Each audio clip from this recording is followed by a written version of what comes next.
Coming up next on Stampede TV, we have the latest on last Thursday's skateboard accident. Plus, we hit the streets to find out what you think should be done to prevent future accidents. And a major announcement could mean new opportunities for Milligan students. We'll also talk to a fellow student about his summer mission trip. And later, a Milligan student was named Miss Kingsport.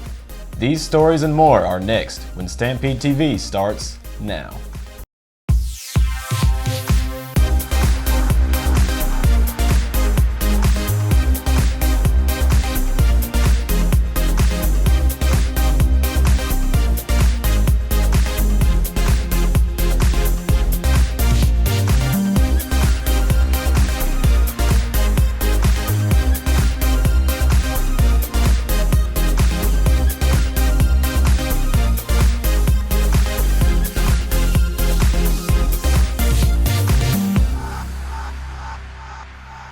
An accident occurred last Thursday on Milligan's campus.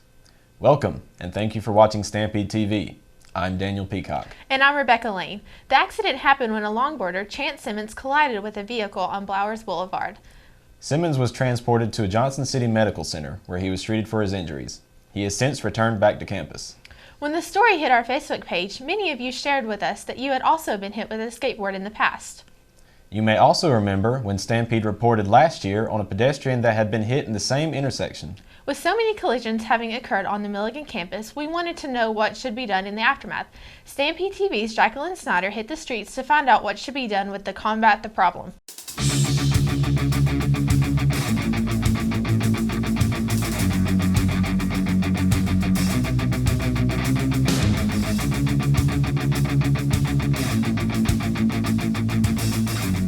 My name is Jacqueline Snyder and I'm here reporting for Stampede TV. I am right by the street where last week there was an incident involving 2 students and a longboard. I went around campus interviewing students to find out their opinions as to whether or not Milligan is going to prevent this incident from happening again. I think that Milligan will ban all skateboards. I did hear a rumor about banning the skateboards. And I think that if you were caught with one, that you would have to pay a fine. I think that Milligan is going to ban skateboarding altogether, which would be a tragedy because skateboarding is good for Milligan. I think they're probably going to be stricter about skateboards on campus and probably not let them be allowed anymore and maybe fine you.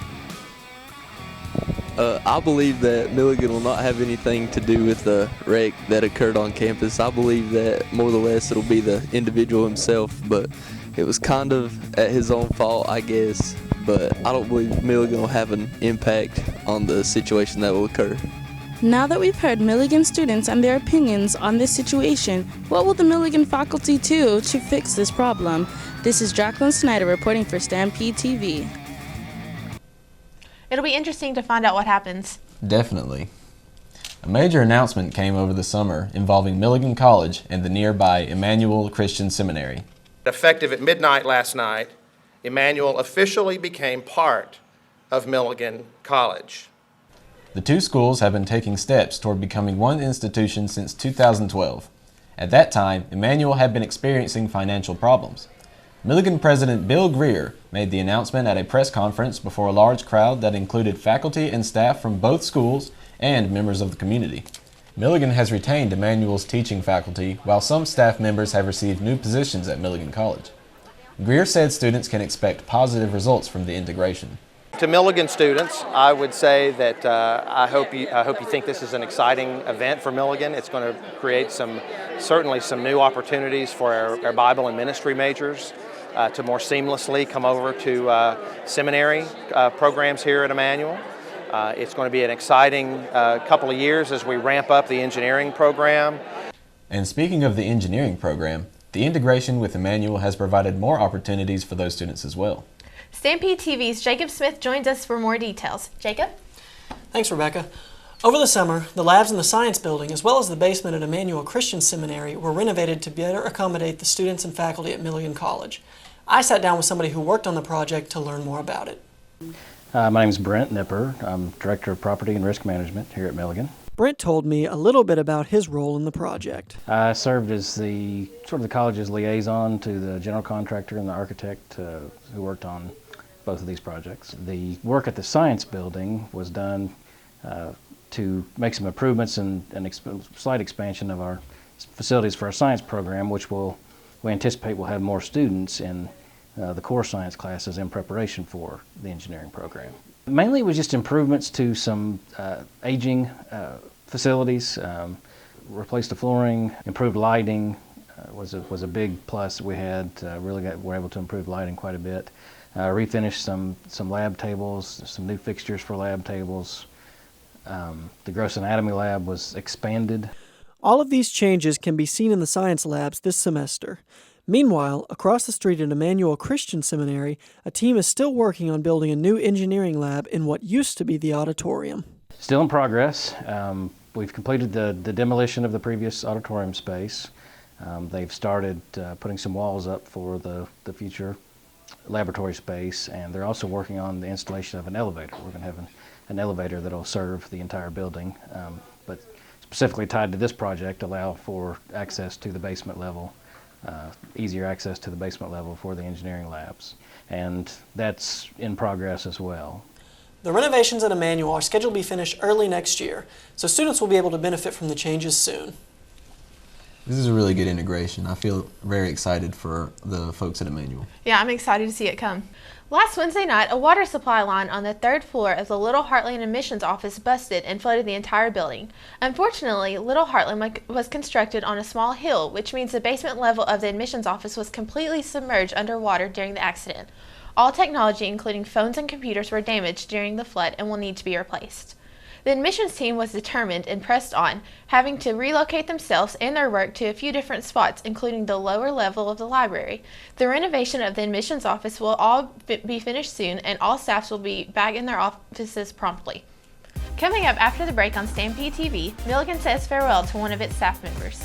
And later, we'll sit down with Noah Evans to talk about his experience on a summer mission trip.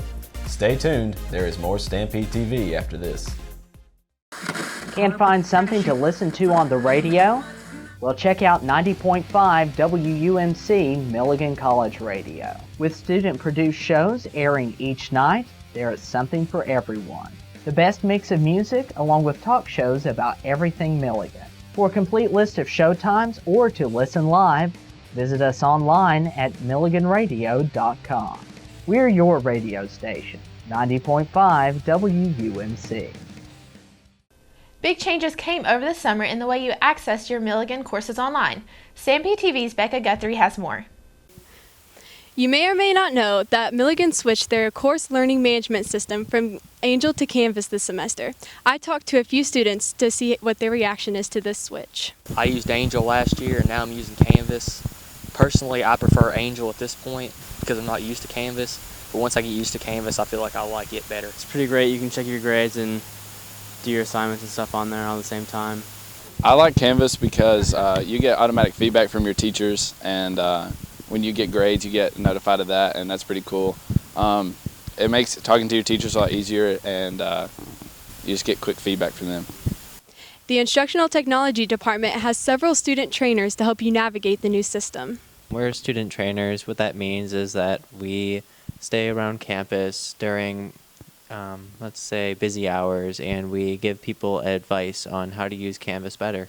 An important feature that you may find helpful to learn is how to sync your Canvas calendar to your Google Calendar. Okay, so what you're looking at right here is the Milligan Today page, and I just typed in the address up there at the top. And what you're going to want to do is go to the Canvas tab.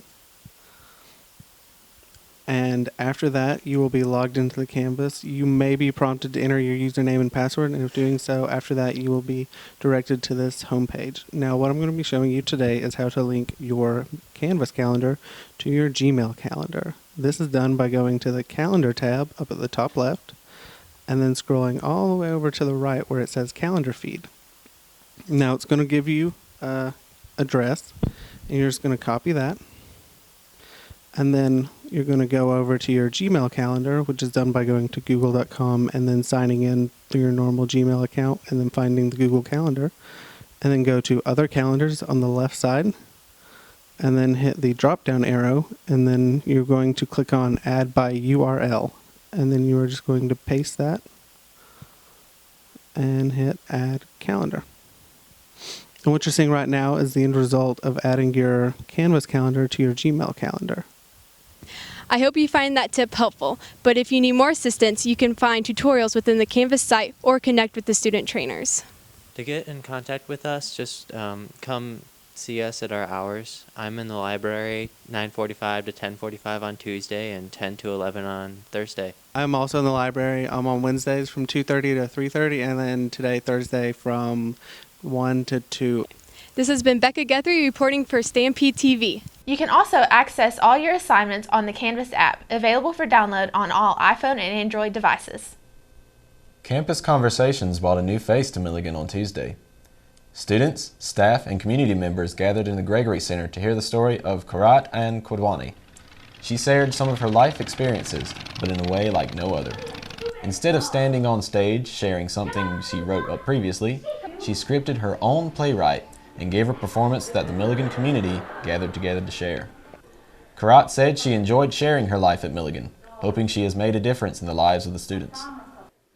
I performed my solo play, They Call Me Q, for Milligan College. Very excited to do that. Played 13 characters in 1 hour. I've been performing it all over the country at colleges. I was off-Broadway last year, so I'm really, really excited that I had the opportunity to come to Milligan. The purpose of They Call Me Q is to promote multiculturalism and to allow students and the community in general to realize that we have such a struggle to form our identities, especially in the diverse world that we live in, and to embrace the fact that we are more similar than different. I thought the Tonight Show was really great. It was a great audience, great crowd. I'm so happy, and I feel so blessed that so many people, so many students came out to see the show.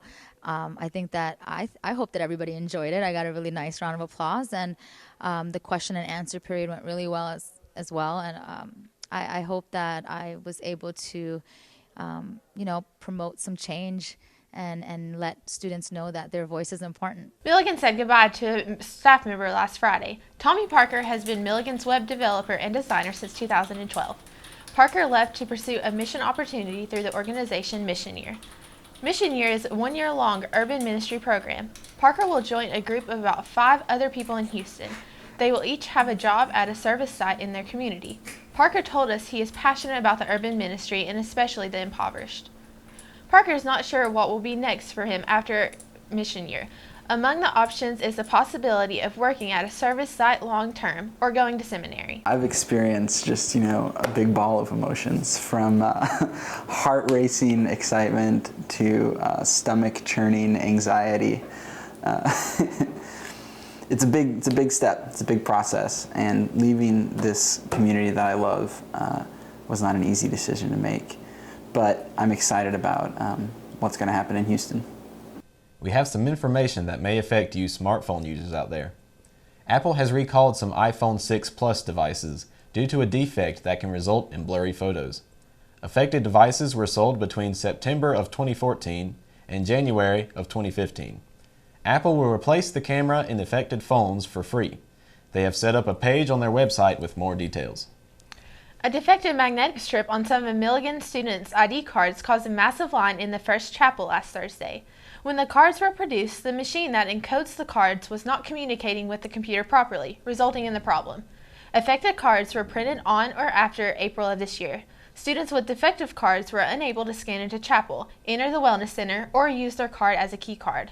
IT has replaced most of the cards, but some of the defective ones are still out there. Here's how to tell which card you have. Cards that say Milligan College were printed before April and work properly. Cards that only say Milligan and have the Buffalo logo are the brand new replacement cards. But if you have a card that only says Milligan and does not have a buffalo, you will need a replacement card. If you are having difficulty with the defective card, head over to the IT department. They'll exchange your old card for a new one at no charge. Next on Stampede TV, Jackie Snyder will talk to Noah Evans about his recent trip to Thailand. And later, we'll have the details on a big win for Milligan's cycling team. Don't go away, we'll have more on Stampede TV after this.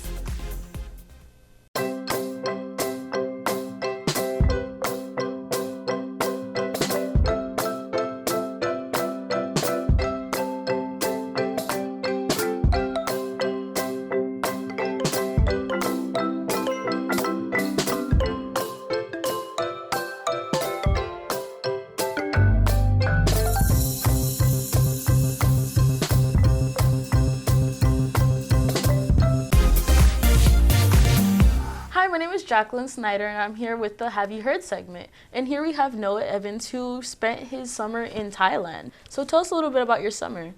I spent the summer in Thailand. I was there for 60 days, and I did a number of things. First off, in the mornings, I taught English.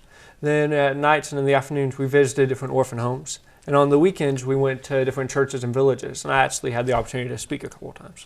And, I mean, when you were teaching English, did you have to learn the language? I mean, was it hard for you?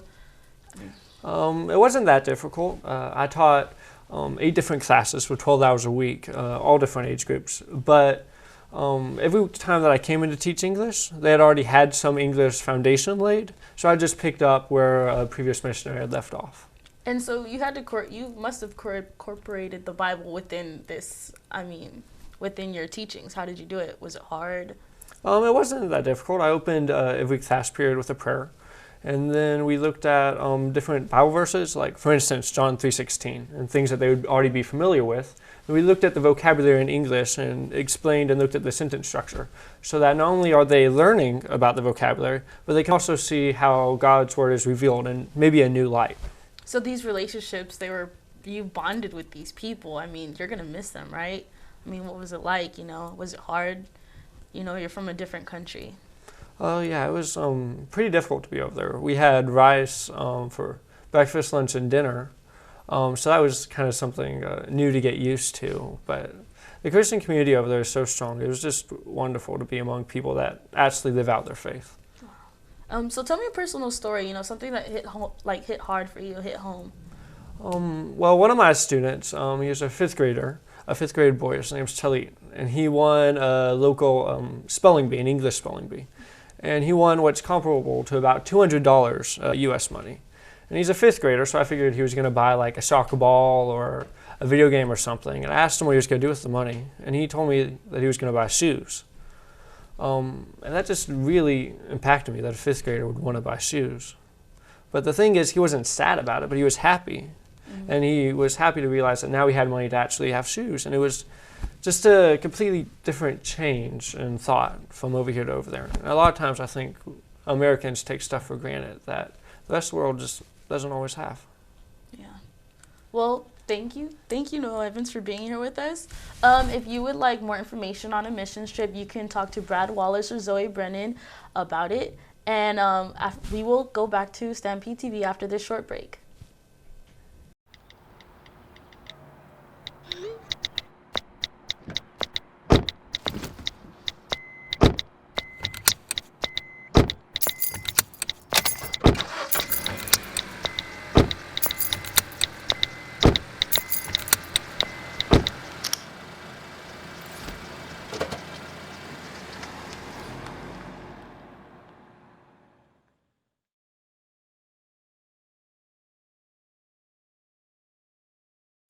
Tutoring is now available for those who need a little help on their coursework.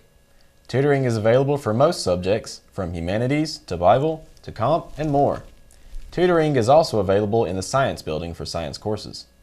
A complete schedule is available online at milligan.edu/success. Just click on Tutoring Schedule at the right. You can also contact Heather Jackson. Rush Day is coming up on Wednesday. It's your opportunity to find out about what all great clubs and organizations are on Milligan's campus.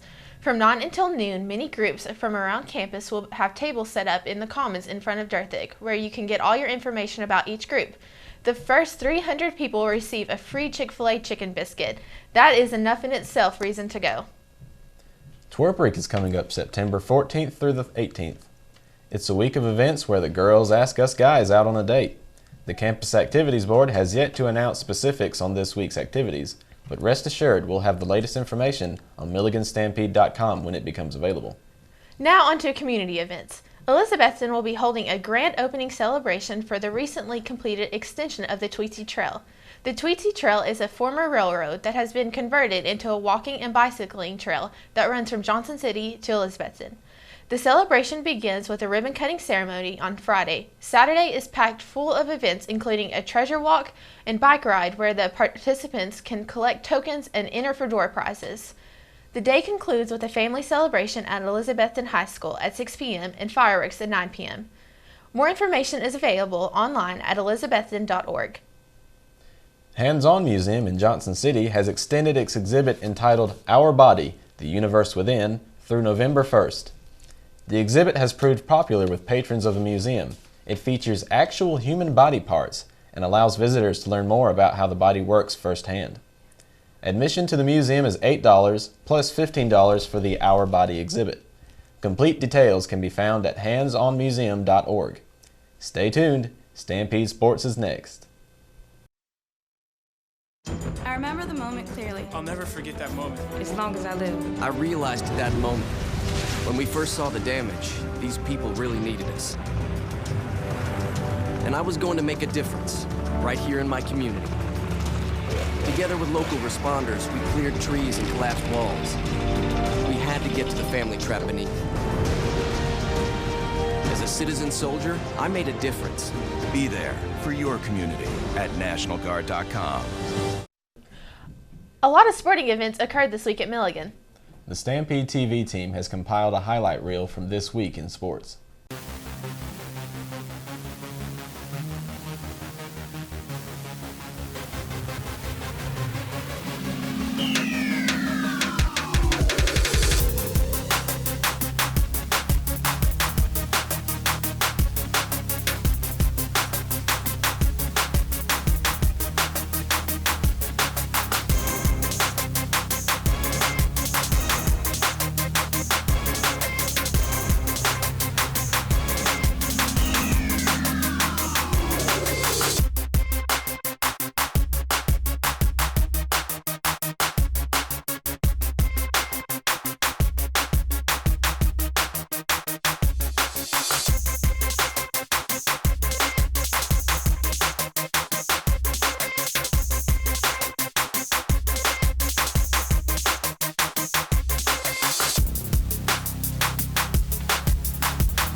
Are you listening?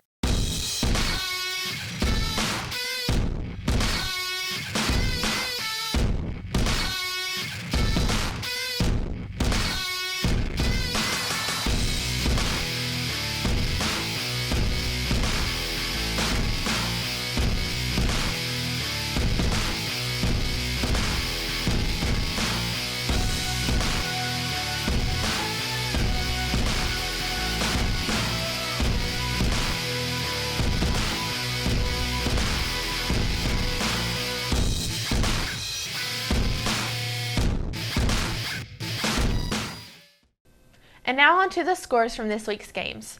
First, in men's soccer, on August 21st, Milligan lost to Savannah College of Art and Design 4-1. August 22nd, Milligan lost 4-0 to Columbia International University. On August 25th, Milligan lost to Dalton State 3-0. On August 29th, Milligan lost to Faulkner 4-3.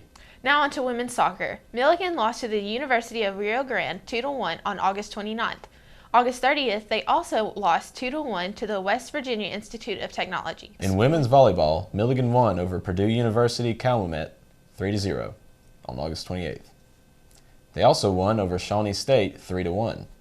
On August 29th, Milligan won over the University of Pikeville 3-1. And Milligan took a loss against Free Hardeman 3-2. There was a major win for one Milligan athletic team over the summer. I talked to the team and found out how big it truly was.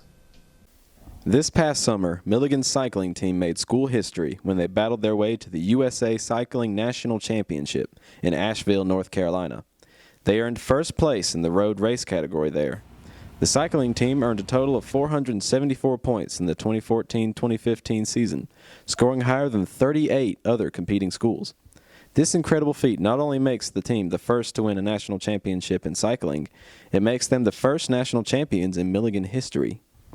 I don't know, it was kind of one of those surreal moments, like at the time you don't really realize, the magnitude of what you've done.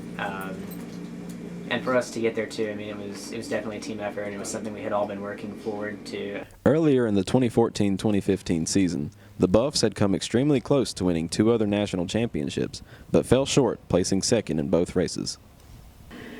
It's definitely a full year-round thing. You talk with your individual coaches, with your main coach. You like plan it all out, and you want your training to peak right at nationals. The Buffs also had an amazing performance on the individual level, with freshman Loretta Hansen earning the top spot in last season's overall female omnium.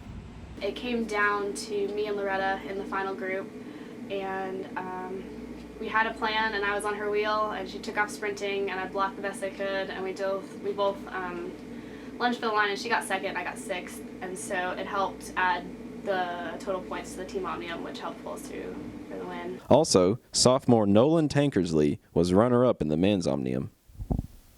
The Buffs are hopeful this upcoming year and are looking forward to another season of excellence. This is Daniel Peacock reporting for Stampede TV. So congratulations to Milligan's cycling team on their national championship. I know, it was the first national championship in Milligan history. Awesome. Stay tuned. After the break, we'll talk to a Milligan student who was just named Miss Kingsport. Stampede TV returns after this break. At what age is the color that your skin was meant to be no longer beautiful? Every year, millions of young women try to change the skin they were born with and say they die for darker skin. Sadly, some actually do.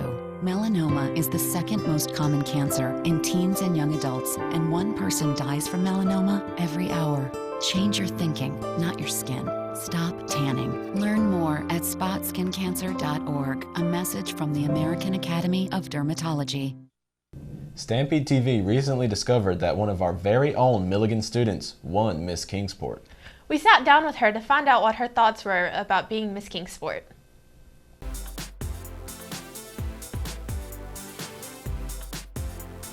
Hi, my name is Tessa Gaunt, and I'm Miss Kingsport 2016. I am a junior here at Milligan, and I'm also a 3-year member of the dance team. I am currently a double major in English and education. When I decided to do Miss Kingsport, I originally tried out 2 years ago and didn't even place because I was fresh out of high school and really had no idea what I was doing. So I vowed to myself that I would never do Miss Kingsport again, and then for some reason I felt called to do it for a reason unknown to me, and also for my papa who recently passed in January, whose ultimate dream was for me to accomplish being Miss Kingsport. I plan to get my Milligan community involved by getting them incorporated with some of my corporate sponsors and some of the people that I'm currently working with, such as St. Jude's and the Oasis Foundation of Kingsport. I plan to get my team involved because they're always looking for teams to help with fundraisers, and also Milligan members, and get them involved in many activities. My title means a great deal to me because coming from an abusive relationship and a broken home, and recently losing my papa, who was my greatest motivator, really brought me down and made me realize that I'm not the woman that I wanted to be yet. So by becoming Miss Kingsport and working with these many various charities and members of the community and really outreaching to them has helped me become the woman that I want to be and will continue to strive to be.